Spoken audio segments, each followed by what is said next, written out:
Hello guys, this is Anurag from IntechBrain Technology. Today we will see how to install Spark on Windows 10 machine. So there are a couple of steps in this process. We have to follow them. So step number 1 is that you have to first install the JDK Java on your machine. So already I have created a YouTube session for this. So you can refer it to. I will provide the link for it in my description box or in this current YouTube session also. I would like to just give you a quick overview how to install the Java on your machine. So first you need to go the link to download the Java downloads. From here you can go to Oracle site, oracle.com. From here you will download the JDK for your machine. Based upon the configuration of your machine, either it is of 32-bit or 64-bit, you need to choose the particular version of the Java. So here it is for Windows machine, for 64-bit machine. So this link is there. So you just need to click on this link and the download will get started. So I am not going to click on this because I already do have downloaded and configure it on my machine. So let me showcase you. Here it is, the downloaded JDK for my machine. So just need to, I have to just double click on this link and the download will get completed. Once it get completed, you need to go to the program files. In program files you will have the folder Java. Inside of that you have to go here, and this is the path you need to copy and update the environment variables. Okay, so let me show you the how to update the environment variables also.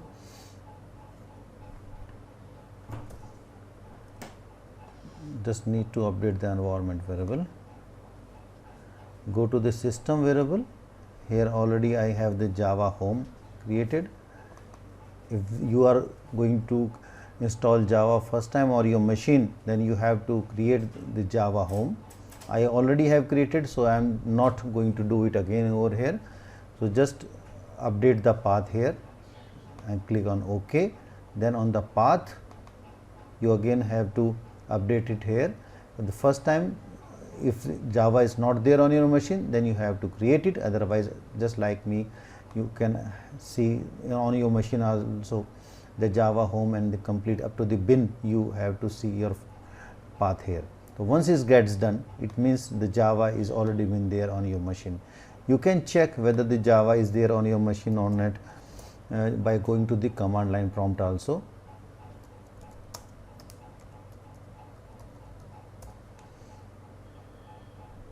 Yeah, so it's showing that Java is already been there on my machine because Java version. So it's okay. I mean, I do already have Java on my machine. So now we will go to the next point in the process to install Spark on Windows machine. Now we have to install winutils.exe on our machine and need to make some changes in the environment variables again. So why we need the winutils.exe? Basically, this is the important question. So the reason is that basically Hadoop requires native libraries on Windows to work properly, and that includes accessing the file system. And another reason is that winutils is a collection of useful TCL commands. TCL means transaction control language. So that accesses this some part of the Win32 APIs. So it's very much required to install the Spark on Windows machine. So to install winutils.exe, you need to first download it. So quickly go to download it. We will download it from GitHub. So let me download it.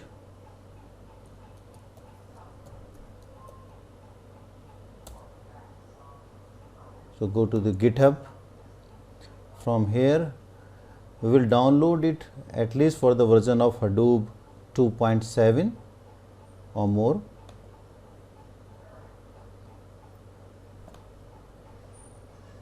So here is the winutils.exe and we will download it here. So it's got downloaded here. So already I do have it is with me. So let me place it here and C drive. Now on C drive I need to create a new folder with the name of WinUtils. I already have it with me.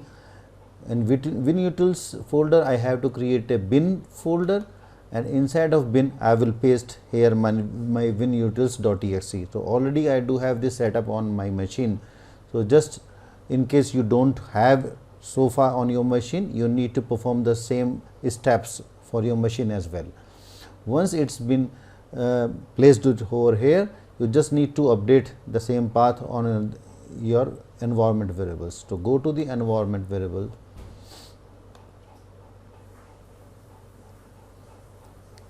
and now create a new system variable with the name of Hadoop home. Hadoop underscore home. Here I will place C and then WinUtils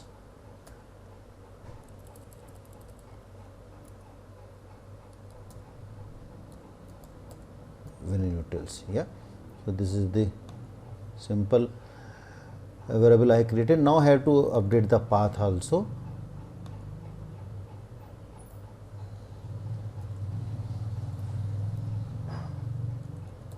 Hadoop home,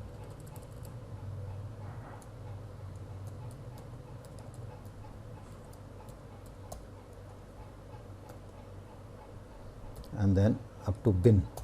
Yeah. So that's how we have just created for WinUtils. Now for the next step, we have to download the Spark from sparkapache.org. So let's move for this step now. Sparkapache.org, go to download.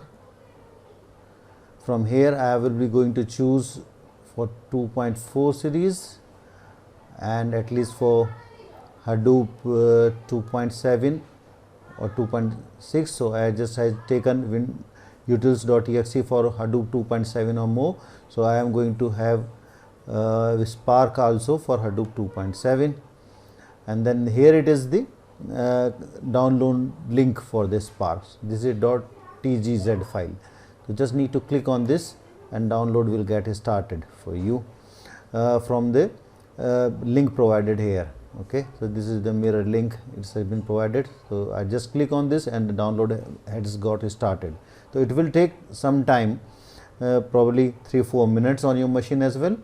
So just wait for that, and once the download will get completed, we will proceed further. Yeah. So Spark successfully has downloaded on my machine. So let me check it in my download section.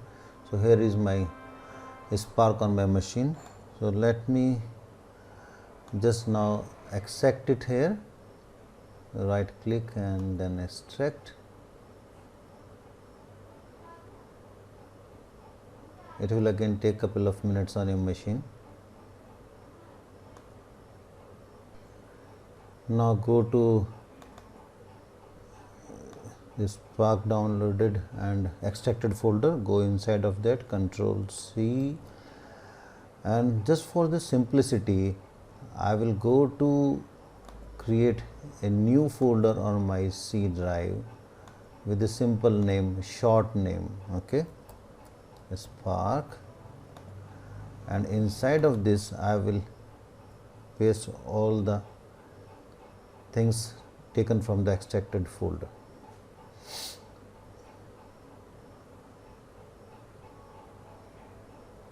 Yes. So now once it get copied here, yeah, so it gets copied. Now we'll update the environment variable again. Okay, so again go to environment variable, because we have to make entry there for the Spark. Okay, so I need to create the Spark home there.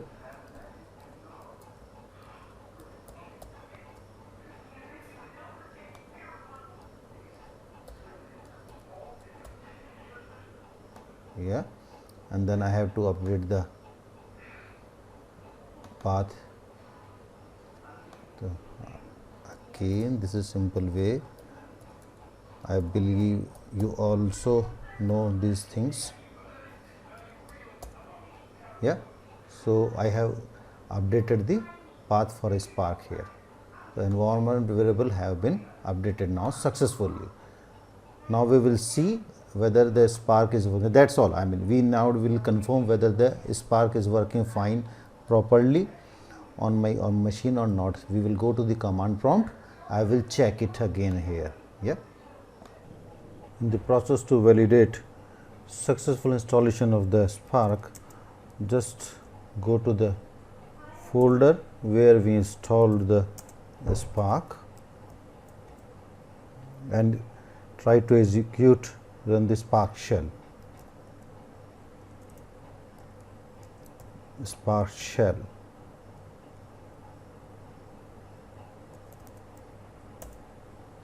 Just waits for some time. Within 1 or 2 minutes it will give the results. It will showcase the Scala prompt. Yeah, so we see the Scala prompt. That means Scala prompt is there. That means Spark has got installed successfully. So just try to execute something. Yeah, it gives the results. So let me execute some code written in a Scala on the Spark. So just a moment, let me check using some code. I'm trying to access a text file using this Spark context, and this file is stored on my C drive in the inside of the exercise folder. The file name is a.text.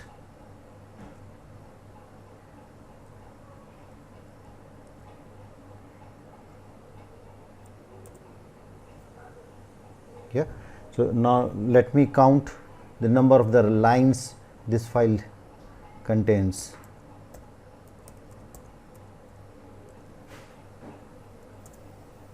Yeah, it shows the number of 3 lines are there.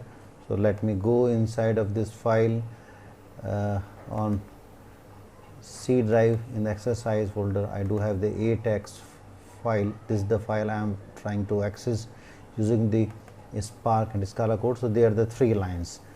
Now suppose I want to print the 1 line here, first line. So I can write simply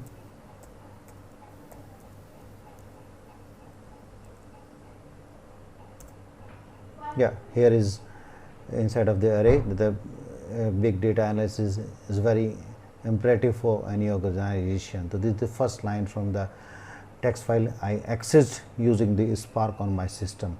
So that's all for this video. So we successfully got installed the Spark on the Windows 10. So do subscribe my channel